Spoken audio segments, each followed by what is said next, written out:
안녕하세요. 오늘도 사연 살롱을 찾아주셔서 감사합니다. 저는 불과 며칠 전 폐륜을 저지른 40대 여성입니다. 정확하게는 제가 한 행동이 폐륜이라는 말을 들었는데요.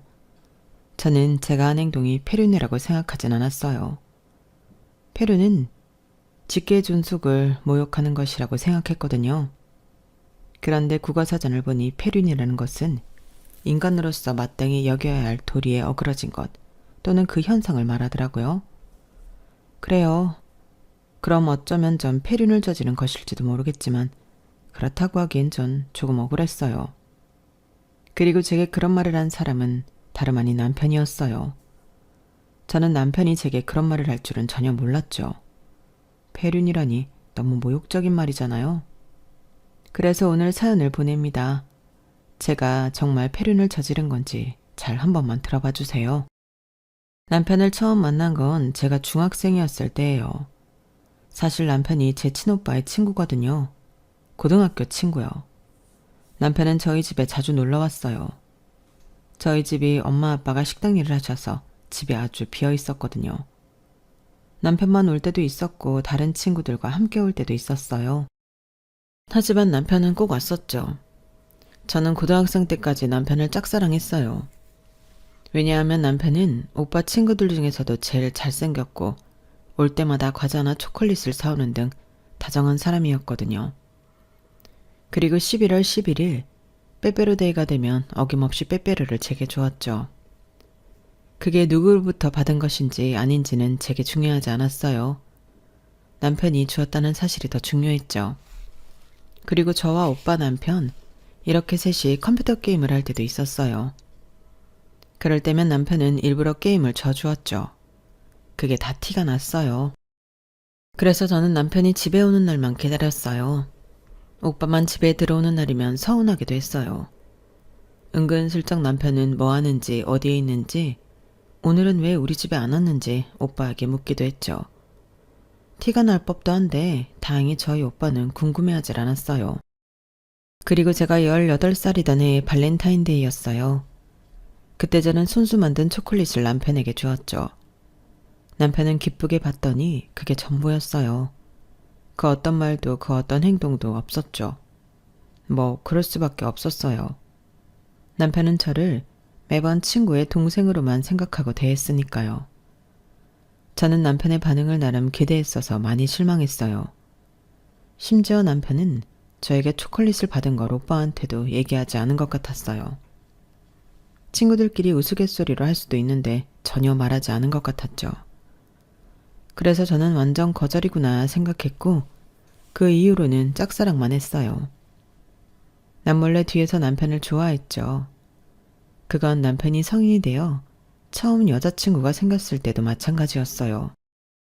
마음은 아팠지만 좋아하는 마음은 쉽게 식지 않더라고요.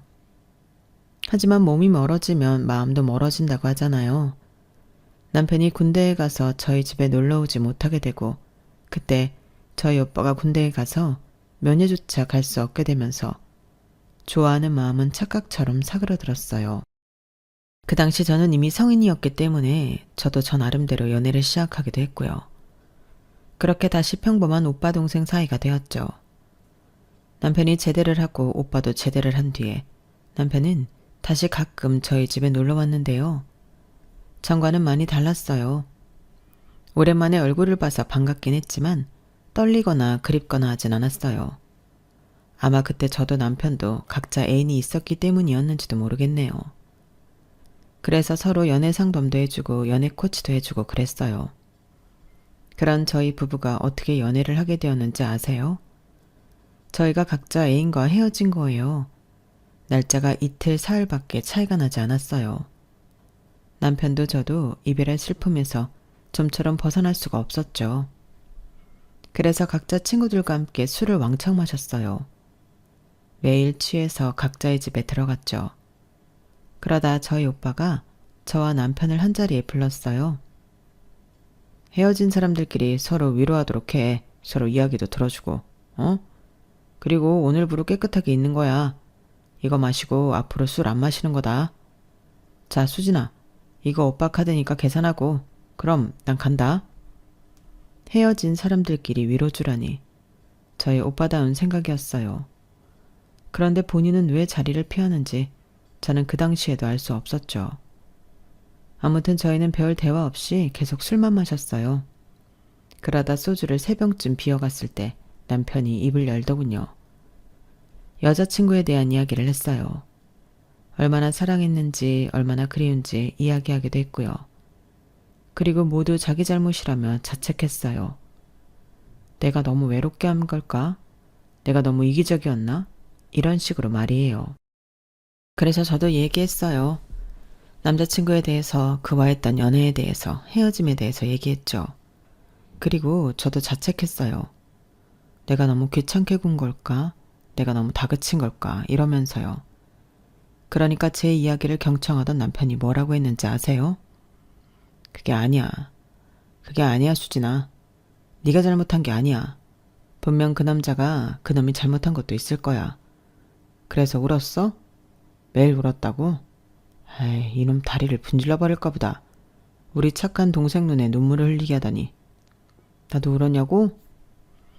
나도 울었지. 나도 그랬지. 그래서 저는 남편이 했던 것처럼 남편의 편을 들면서 남편의 전 여자친구를 욕했어요. 그러자 남편이 씩 웃으면서 제 머리를 쓰다듬더라고요. 그 순간 저는 잊었던 감정이 올라왔어요. 목 끝까지 올라와 눈물이 글썽글썽 맺히더라고요. 나는 안 그럴 수 있는데. 나는 오빠랑 만나면 오빠 전 여자친구처럼 그렇게 안 할 자신 있는데. 내가 더 잘해줄 수 있는데. 제가 그렇게 말하니까 남편은 당황해서 아무 말도 못하더라고요. 그래서 저는 남편이 했던 것처럼 남편의 머리를 쓰다듬었어요. 남편을 만진 건 그때가 처음이었어요. 사소하게 우연히 닿은 적은 있어도 제 의지대로 해서 닿았던 적은 한 번도 없었거든요. 역시 술이 무서워요. 안 그런가요? 그리고 저희는 술을 다시 마시기 시작했고 남편이 저를 집에 데려다 주면서 헤어졌어요. 그리고 다음 날이 되었죠. 다음 날 남편은 저에게 전화해 데이트를 신청했어요. 그래서 처음으로 남편과 단둘이 식사를 했고 영화도 봤고 커피도 마셨어요. 그러면서 수없이 많은 이야기를 했죠. 이번엔 오빠 동생 사이로서 이야기한 게 아니었어요. 물론 전에도 연애 상담은 많이 했기 때문에 뭐 이런저런 이야기를 많이 했지만 그땐 뭐랄까 간질간질한 이야기를 많이 했어요. 이를테면 저는 그때 남편에게 처음으로 예쁘다는 말을 들었어요. 평소엔 대충 입고 만나다가 그날은 제가 멋을 좀 부렸거든요. 잘 뿌리지 않던 향수도 뿌리고요. 그래서 남편에게 그 소리를 듣고 무척 기뻤어요. 그리고 그뿐만 아니라 남편은 평소에도 저를 많이 챙겨주었지만 그날은 여자로서 저를 챙겨주었죠. 정말 데이트 같은 게 아니라 데이트였어요. 인도를 걸을 때 남편이 차도 쪽에 서 있는 것도 이전에 했던 행동인데 데이트라서 그런지 다르게 느껴졌죠. 그렇게 저녁이 되어 남편이 저를 데려다 주는데 정말 집에 가기 싫더라고요. 그래서 동네만 몇 바퀴를 걸었어요. 결국 더 걸을 수 없을 만큼 걷다가 집 앞에서 남편이 말하더라고요. 만나보자고요. 저만 좋다면요. 그래서 세차게 고개를 끄덕이다가 덜컥 남편에게 안겼고 서로 얼굴을 마주보며 웃었어요. 그 기억은 정말 오랫동안 제게 남아있어요. 행복하고 따뜻한 기억으로 말이에요. 그렇게 저희는 3년을 연애했고 결혼을 약속했어요. 아, 저희 오빠가 저희 부부의 연애 소식을 듣고 어떤 반응을 보였는지 궁금하신가요? 저희 오빠는 맨 처음에 믿지 않았어요. 오늘이 만우절이야? 그런 말을 하면서 믿지 않았죠. 그러더니 나중엔 저희가 장난을 치고 있는 게 아니라는 것을 알고서 무척 놀랐어요. 대체 언제부터 그런 마음을 가지고 있었냐고 저한테도 남편에게도 다그쳤죠. 그래서 제가 중학생 때부터 짝사랑했다고 말했어요. 그러니까 오빠가 적은 가까운 데 있다더니 그랬죠. 배신감이 가득 찬 눈으로 저희를 보기도 했어요. 하지만 그런 것들은 모두 장난이었어요. 오빠는 그 이후 저에게 자기가 제일 인정하고 부럽기도 한 친구라고 남편을 소개했죠. 그러면서 남편에게는 너라면 우리 수진이 맡길 수 있다고 말했어요. 싸울 땐 싸우더라도 절대 헤어지지 말라고 말하더니 나중엔 우스갯소리로 남편에게 앞으로 형님이라고 부르라고 하더라고요. 그리고 그 이후로 오빠는 저희 부부의 커플의 최고의 지지자였어요.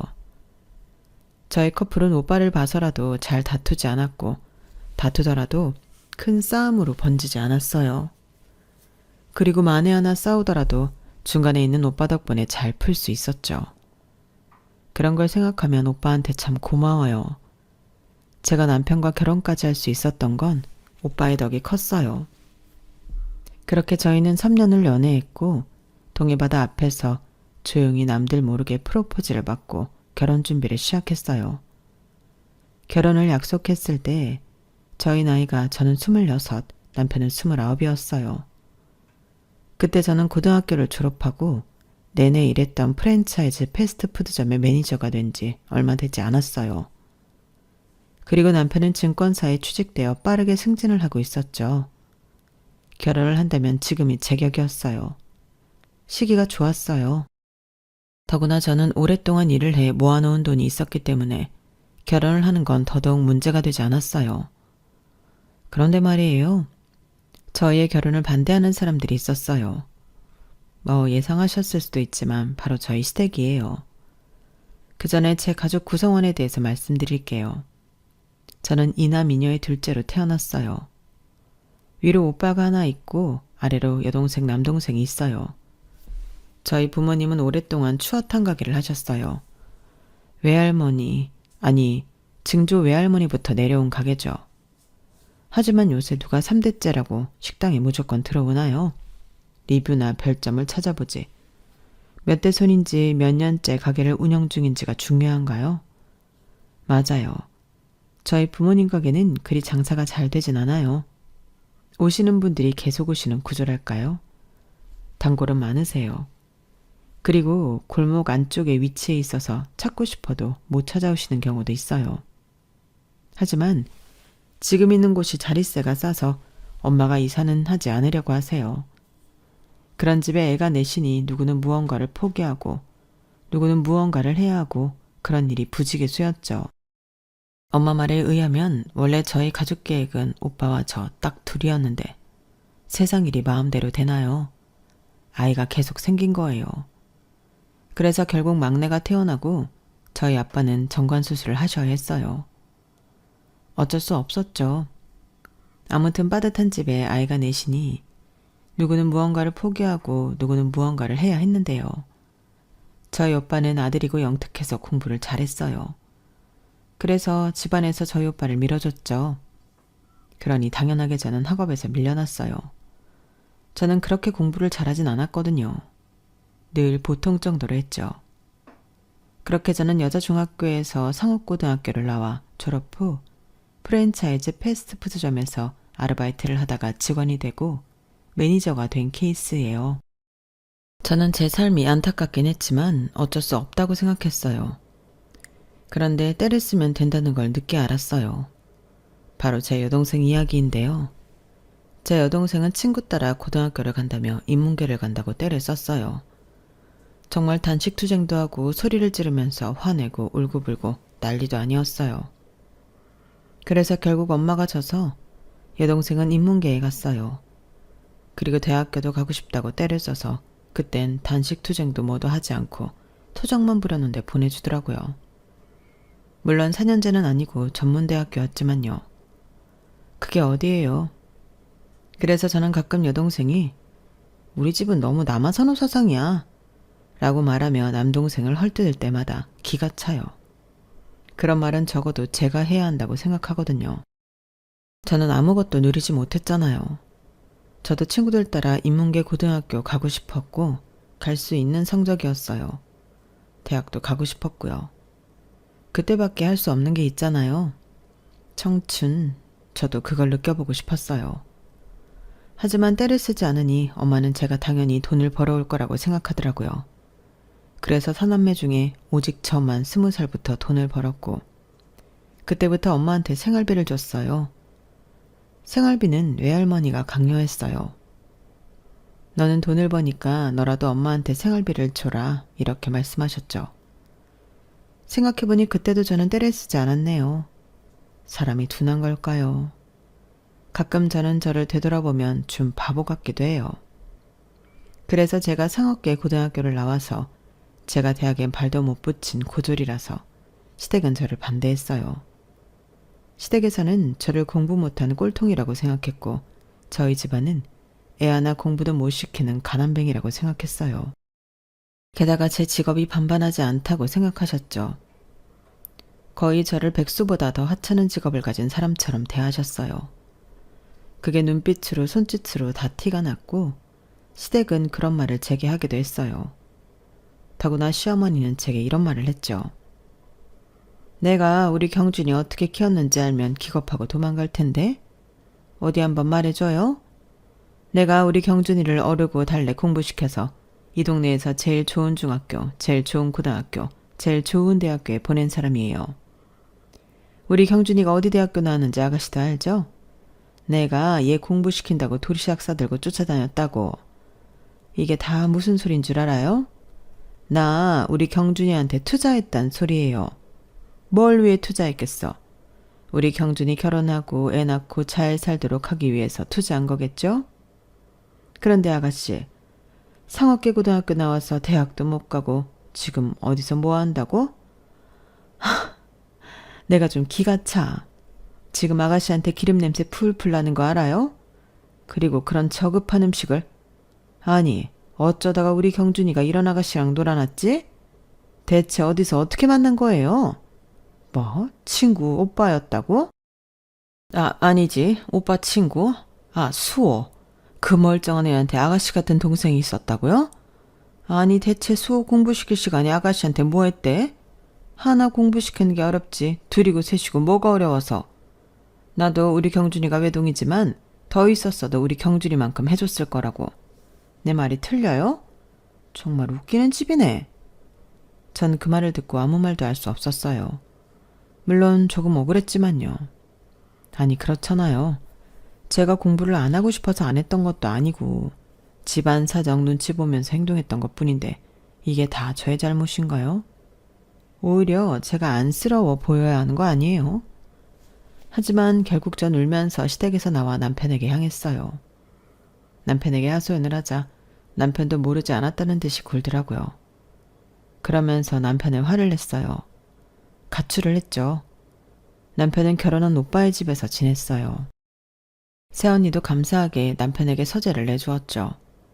그렇게 일주일 보름이 지나자 시댁에선 허락하겠다는 말이 나왔어요. 물론 다시 찾아뵈었을 때 시어머니나 시아버지는 저를 더 안 좋게 보셨어요. 저를 아들의 비행을 종용하는 여자로 보셨죠. 하지만 저와 남편은 일단 결혼을 하고 보자는 식이었어요.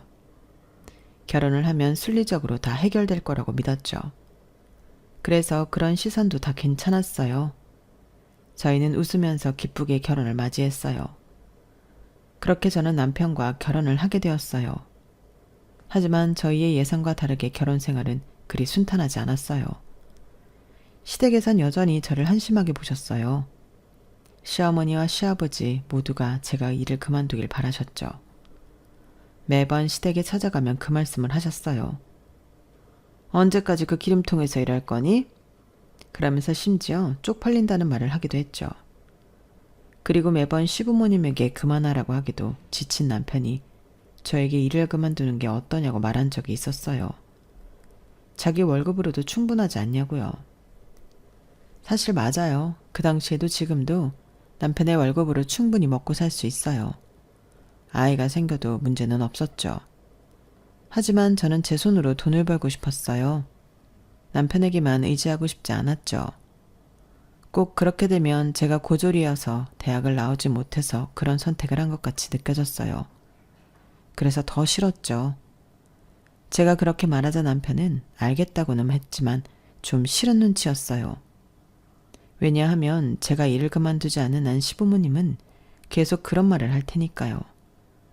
그리고 시어머니는 저희 집안을 질색하셨어요.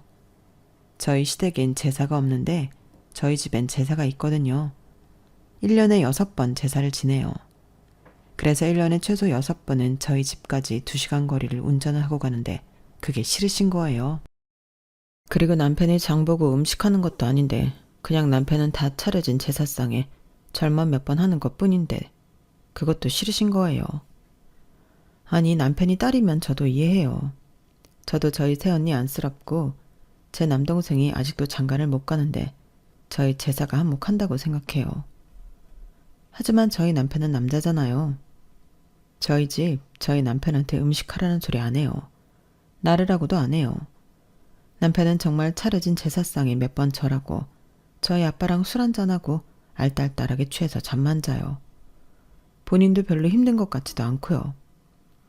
그런데 꼭 시어머니는 저희 집에 갔다가 시댁에 들리면 꼭 한 소리를 하세요. 너희 집은 제사 안 없앤다니? 우리 아들 고생하게 뭐 하는 거니? 그 2시간 운전하고 어른들 앞에서 하하호호 하는 게 얼마나 힘든데. 설마 음식도 하라고 시키는 거 아니지? 우리 애가 착해서 하라면 하는 애란 말이야. 아니, 너도 생각을 해봐라.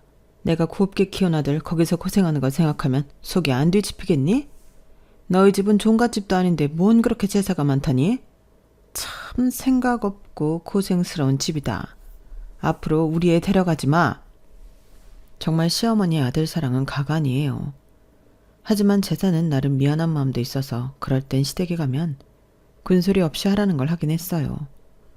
과일 깎아오라면 깎아오고 식사 준비하라면 준비하고 다가 내어오라면 내어오고 그랬죠.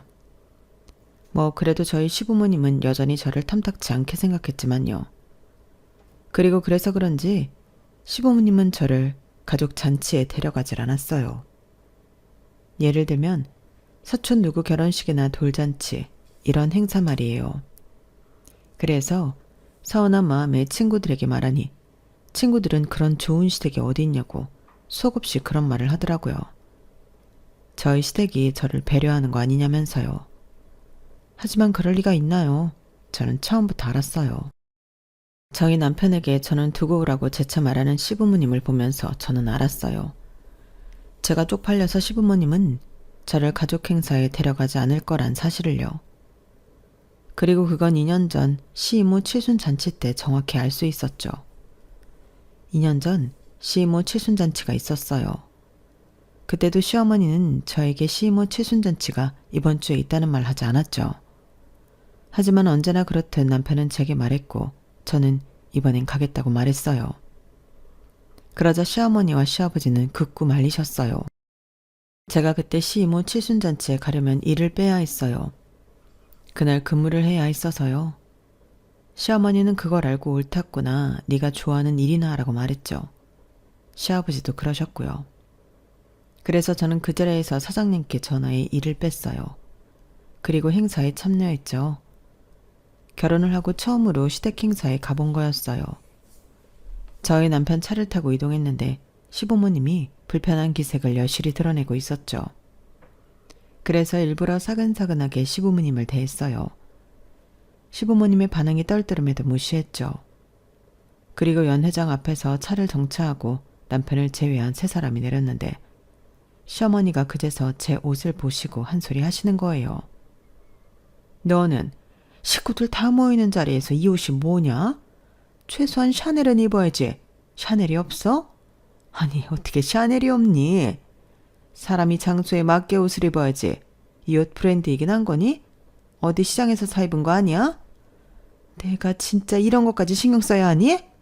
아니, 식구들 다 모이는 자리에서 면안석에 이게 뭐니? 넌 대체 어디서부터 어디까지 가르치고 말해줘야 하는 거야? 사실 제 옷 보세이긴 했어도 가격이 꽤 나가는 옷이었거든요.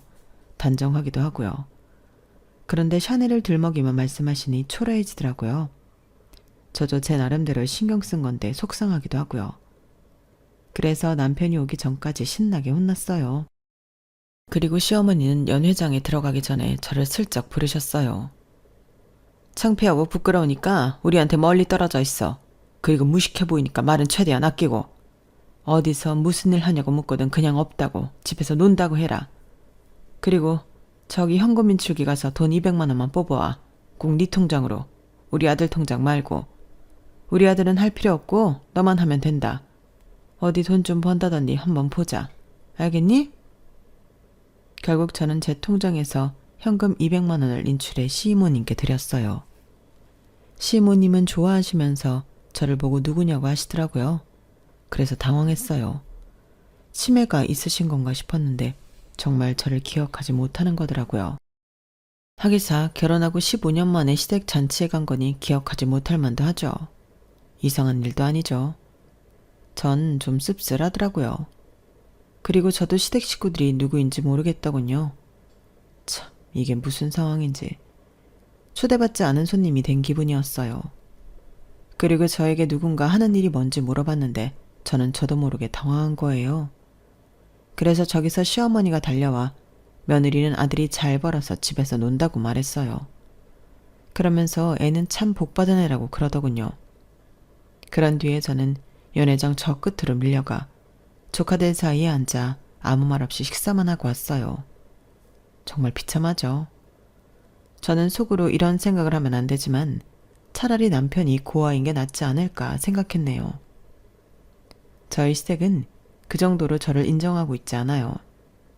이럴 거면 차라리 결혼을 하지 않았어야 했다고 그런 생각이 들지만 이미 늦은 거 아니겠어요? 애들이 벌써 중학생인데요. 그래서 저만 참으면 그만이라고 생각하고 참았네요. 그런데 큰일이 발생했어요. 하나뿐인 저희 오빠가 하늘의 별이 되었어요. 사인은 오토바이 사고로 인한 즉사. 말뿐인데도 너무 잔혹하지 않나요? 저는 그 말을 전해 듣고 믿을 수가 없었어요. 저희 오빠는 원래 경찰이었어요. 불과 5년 전까지만 해도 그랬죠. 하지만 6년 전인가요? 고위 공무원 아들이 음주운전에 걸렸어요. 아니, 음주운전으로 인명사고를 냈죠. 사람이 죽었거든요. 사고가 접수되고 오빠가 출동했는데 사고 조사를 하는 중에 전화 한 통이 왔어요.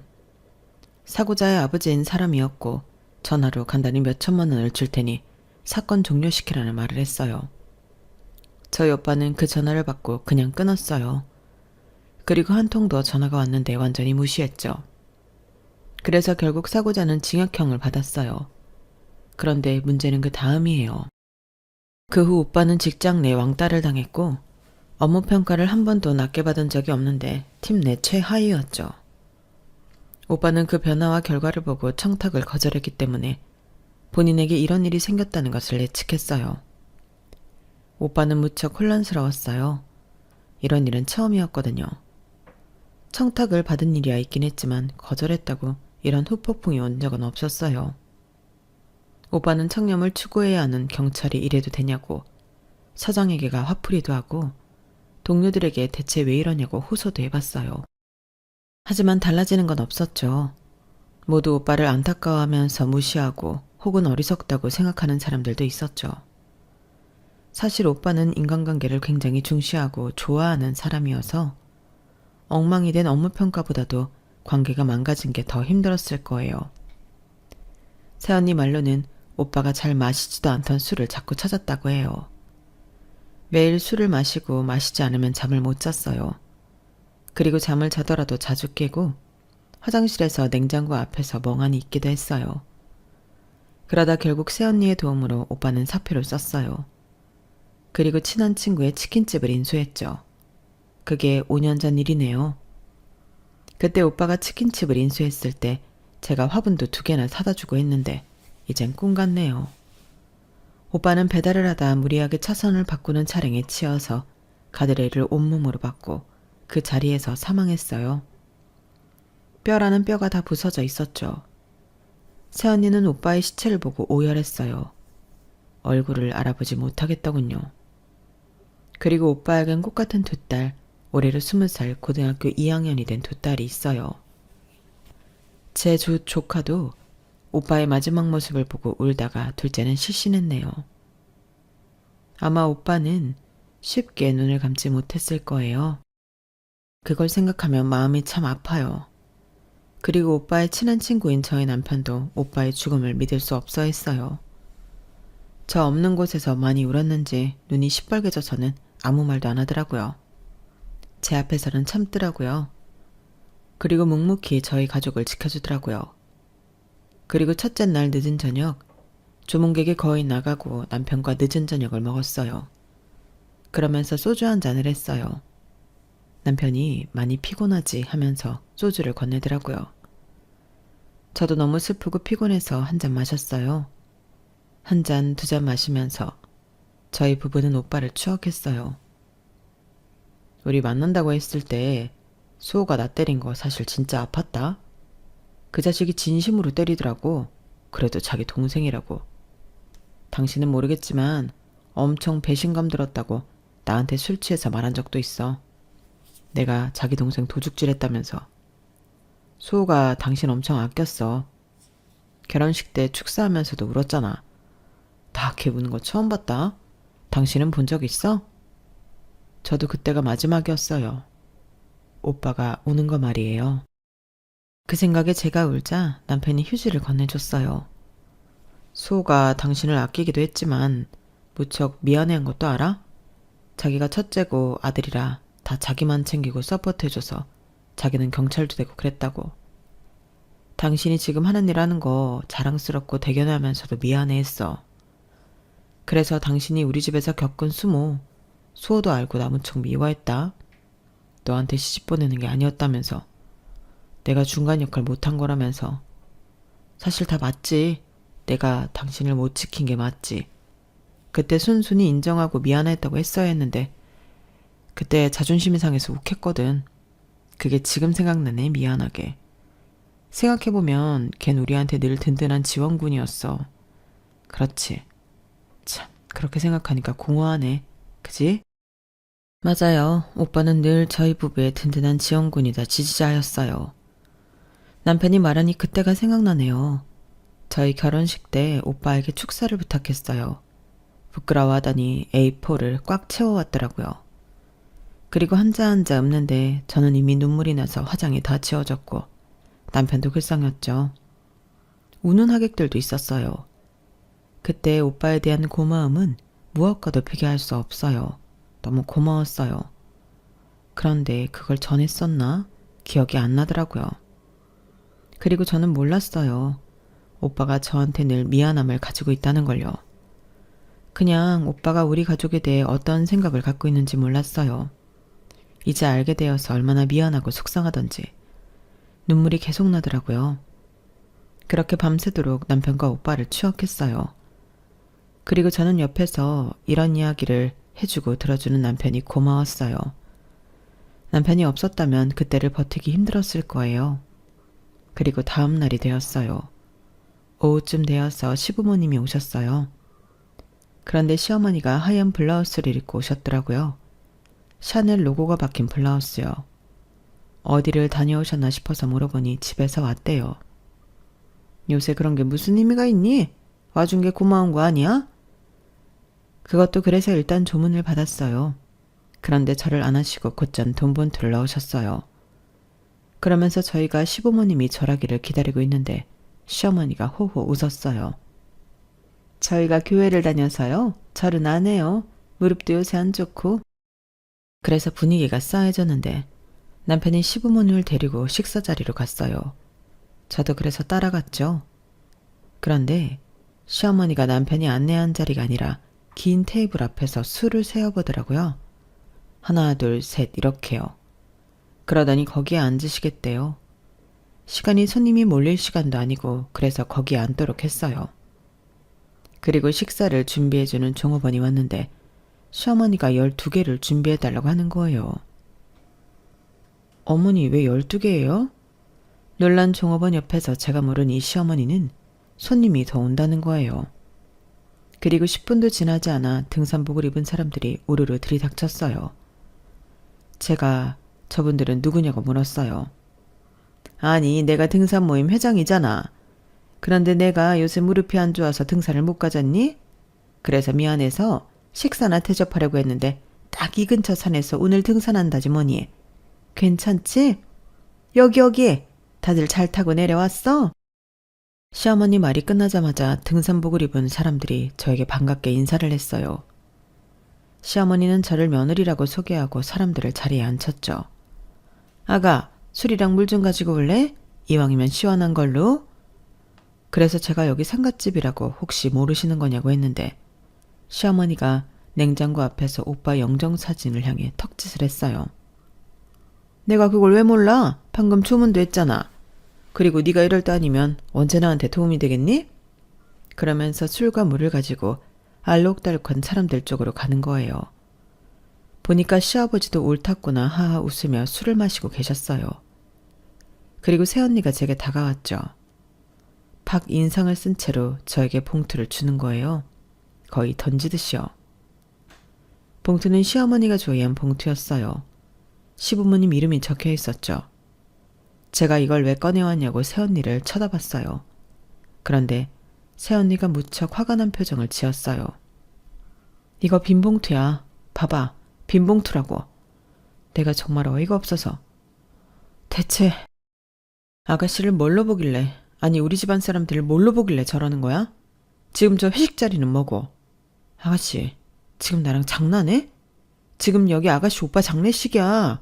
그것도 호상이야? 지금 내 꼬락선이 안 보여? 나 지금 죽겠다고. 안 그래도 지금 폭발할 것 같고 죽을 것 같은데. 대체 왜 이러는 거야? 지금 당장 저 사람들. 새언니가 더 이야기하려는데 시어머니가 저희 쪽으로 왔어요. 술을 한잔 하셨는지 술 냄새가 폴폴 나더라고요. 어머, 이쪽이 네 시언니 맞지? 얼굴이 수척하네. 뭐라도 먹었어요? 이럴 때일수록 잘 먹어줘야 해. 그런데 안쓰러워서 어떡해? 딸만 둘이더만. 한순간에 애비 일어서 어쩌면 좋아. 결혼식 때 누구 손잡고 들어갈 건데? 설마 우리 아들 아니지? 농담이야, 농담. 그래도 혹여나 우리 아들 손은 안 돼요. 남의 딸 손을 잡을 이유 없지. 그리고 우리 수호, 나도 어릴 때부터 봤지만 애가 참 바르고 싹싹했어. 인사도 참 잘하고. 그치? 그래도 공부는 우리 아들이 잘했지. 운동도 우리 아들이 더 잘하고.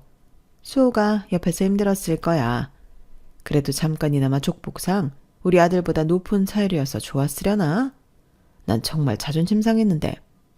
우리 아들이 자기보다 공부는 못하고 잘 벌지도 못하는 친구한테 형님 해야 돼서 말이야. 어머, 너희 엄마 찾아왔니? 참 어쩌면 좋아, 안쓰러워서. 그리고 저희 부모님이 오셨어요. 아마 저희가 모여 있어서 무슨 일 있나 오신 모양이에요. 걱정스러운 표정이셨거든요. 그리고 시어머니가 새언니를 지나쳐 저희 부모님 손을 각각 잡았어요. 아휴, 자식이란 슬픔은 무엇으로 비교할 수가 없다는데 어쩝니까? 그것도 젊은 나이에, 그쵸? 그러니까 오토바이는 사람 탈 게 못 된다니까. 그래도 살은어른은 아직 셋이나 남았으니까 너무 슬퍼 마세요. 저는 시어머니 말에 기겁을 하고 시어머니를 저희 부모님에게서 떼어내고 저희 가족들을 모두 보냈어요. 그리고 시어머니에게 이게 대체 무슨 짓이냐고 화를 냈죠. 도저히 참을 수가 없었어요. 그러자 시어머니는 시어머니의 손을 잡은 제 손을 찰싹 때렸어요. 내가 뭐 잘못 말했니? 내가 아닌 말했어? 예, 술 취한 사람 지금 말하라. 나 지금 한 병도 안 마셨어. 그리고 따뜻한 말보다 냉철한 위로가 더 좋은 법이야. 네가 나보다 더 살았니? 어디서 훈수야 훈수는? 그나저나 여기 육개장 맛있다고 난리다. 여기 육개장 혹시 한우니? 여기저기 보면 한우는 아닐 것 같지만 좀 낡았다 여기. 대체 얼마 주고 빌렸니? 호상도 아닌데 좀 좋은데 빌리지. 어쨌든 육개장에 든 고기 한우인지 물어봐라. 저는 온몸이 부들부들 떨렸어요. 그리고 시어머니는 제 앞에서 쫑알쫑알 이야기를 하는데 죽겠더라고요. 시어머니가 입고 있는 하얀 블라우스 목 부분에 달린 대왕 리본이 살랑살랑 움직이는 게 멀미가 날 것 같았어요. 저는 결국 서빙을 하러 움직이는 종업원을 멈춰 세우고 육개장을 오른손으로 잡았어요. 확인해 드릴게요. 그리고 주르륵 저보다 키가 작은 시어머니 위에서 육개장을 부었죠. 방금 데워져 뜨거운 육개장이 시어머니의 머리부터 발끝까지 뚝뚝 흐르는 걸로 모자라 샤넬 로고가 반짝이는 블라우스를 엉망으로 만들었어요. 시어머니는 방방 뛰면서 소리를 질렀고 저를 노려봤어요. 미친 거야? 지금 대체 뭐 하는 짓이야? 아, 뜨거워. 너 정말 미친 거야? 시어머니가 미친 듯이 소리를 지르고 시아버지가 놀라서 시어머니에게 왔어요. 그리고 오신 손님들이 모두 저희를 보고 있었죠. 시아버지가 저에게 손가락질을 하며 호통을 쳤어요. 그리고 저는 빈 그릇을 시부모님에게 던지고 썩 사라지라고 말했죠. 그런데 언제 왔는지 저희 남편이 제 손목을 잡더라고요. 제가 이거 놓으라고 애를 쓰는데 좀처럼 풀어지지 않았어요. 그리고 남편이 화를 냈죠. 당신 지금 대체 뭐 하는 짓이야? 아무리 화가 나도 이 뜨거운 육개장을 어떻게 사람한테 부어? 이거 살인행위야. 적어도 폐륜이라고. 당신 왜 이래? 살인행위라고요? 폐륜이라고요? 그럼 그 전에 시부모님이 제게 한 행동은 대체 뭐죠? 뭐라고 설명할 수 있나요? 뭐? 살인행위? 폐륜? 지금 말 다 했어? 그럼 이제껏 17년 결혼생활 동안 당신 엄마 아빠가 나한테 한 짓은 정서적 학대인가? 가정폭력인가? 학대가 폭력이 이젠 물리적인 것만 있는 거 아닌 거 알지? 고작의 육개장? 지금 나랑 농담해? 지금 누구 편을 드는 거야? 그러자 남편은 아무리 그래도 제 시부모님이라고 정신 차리라고 사과하라고 하는 거예요. 아니, 나는 절대 사과 못해. 내가 존중받지 못할 만큼 돌려줄 거야. 오늘부터 지금부터 나랑 한 약속이야. 내가 죽은 우리 오빠를 봐서라도 그렇게 할 거야. 그리고 남편이 제 어깨를 잡고 마구 흔들자 새언니가 남편의 머리통을 향해 물병을 던졌어요. 남편이 물병을 맞고 넘어졌고 시어머니가 놀라서 새언니에게 욕을 했어요. 새언니와 저희 부모님이 제 쪽으로 더 다가왔어요. 저희 아가씨 건들지 마세요. 지금부터 건드는 건 폭력으로 간주하겠습니다. 저도 알아요. 저희 아가씨 고졸이라고 햄버거 가게에서 일한다고 무시하는 거 다 알아요. 저희 가족 모두 압니다. 그래도 가만히 있었던 건 아가씨가 좋아하는 사람이니까, 아가씨가 선택한 가족이니까 가만히 있었어요. 하지만 도가 지나치시네요. 오늘 하는 것 보니 사이즈가 딱 나와요. 저희 아가씨한테 어떻게 하셨을지 다 보입니다. 지금 저는 우리 아가씨가 미련해 보일 지경이에요. 대체 이런 집구석이 뭐가 좋아서 참고 버틴 건지 더러워요. 댁들은 뭐 얼마나 고상하다고. 지금 아줌마 블라우스 꼬라지가 딱 아줌마 꼬라지예요. 샤넬이면 뭐합니까? 얼룩투성이에다 지워지지도 않는데. 그리고 엄마가 제 손을 잡고 저를 뒤로 숨겼어요. 저희 딸 이제 그 집에 안 보내겠습니다. 그 귀한 아들만 데리고 가세요. 저희한테 그쪽 아들 필요 없습니다. 별 도움도 안 됐고요. 무슨 말인지 모르시겠어요?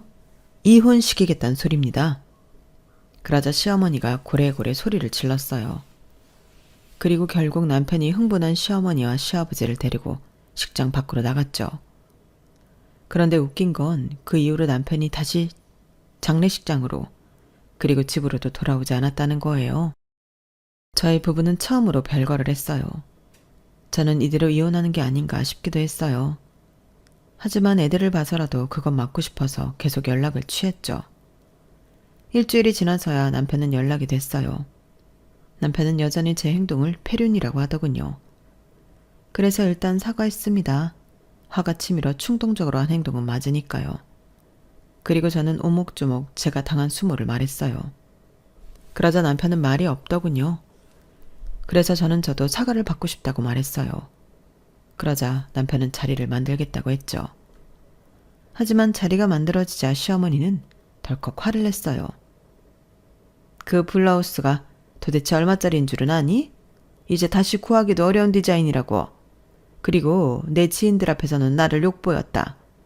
며느리라는 내가 도움은 못할 망정 이게 뭐냐? 그러면서 사과? 사과를 받고 싶다고? 역정을 내는 시어머니 앞에서 전 더 이상 사과받고 싶지 않았어요. 그래서 저는 일어나 이혼 서류를 내밀었어요. 그렇다면 이혼하겠습니다.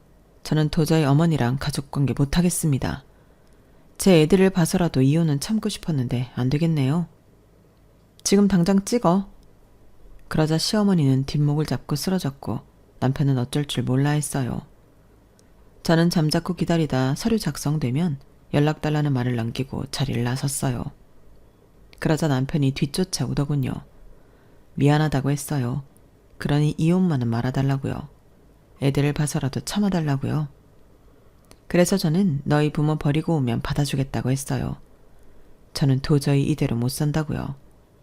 제 오빠를 봐서라도 절대 못 산다고요. 그러니 남편은 한숨을 푹푹 쉬다가 알겠다고 했어요. 자리로 돌아가 시어머니와 무슨 말을 하다가 제게 왔어요. 그리고 시어머니가 뒤따라왔죠. 경준아, 이게 무슨 말이냐? 나를 버리고 쟤를 따라간다고? 이 엄마를 버리고? 남편은 시어머니의 손을 뿌리쳤어요. 그리고 차문을 열었죠. 저도 알아요. 애들 엄마가 어떤 마음으로 그런 짓을 했는지. 폐륜이란 말을 쓰면서도 목에 뭐가 걸렸어요. 하지만 어머니 마음은 도무지 모르겠어요. 그리고 시어머니가 저희가 올라탄 차를 막 두드리는데 마음이 안 좋긴 했지만 속은 시원했어요. 그렇게 저희 부부는 집으로 돌아왔고 남편에게 정말 괜찮냐고 물었어요. 여전히 당신이 잘한 거라고 생각하지 않아. 하지만 이유는 충분히 납득이 가니까. 내가 바로 옆에서 지켜봤잖아. 중간 역할 제대로 하지 못한 내 탓도 끄다고 생각해. 그리고 무엇보다 애들을 생각해야지. 아빠 없는 애들로 만들고 싶진 않아. 그러면서 남편은 앞으로 시부모님 볼 일은 없을 거라고 약속했어요. 그리고 저번 명절 저희는 정말 시댁에 가지 않았어요. 친정에만 가고 나머지 휴일엔 가족여행을 갔어요. 아직 완전하진 않지만 균형을 잡는 중이에요. 저는 저를 어리버리로 생각한 시댁을 버린 것만으로도 만족해요. 그리고 제 가족이 앞으로 행복을 찾을 수 있다고 믿고 자신도 있고요. 여기까지가 저의 사연입니다. 여러분들은 저의 행동을 어떻게 생각하시나요? 제 사연 들어주셔서 감사합니다. 여러분의 가정에는 행복과 행운이 가득하시길 바랍니다. 여러분, 사연 댓글에 응원과 현명한 조언 부탁드려요. 좋아요와 구독은 저에게 큰 힘이 됩니다. 오늘도 좋은 일 가득하세요.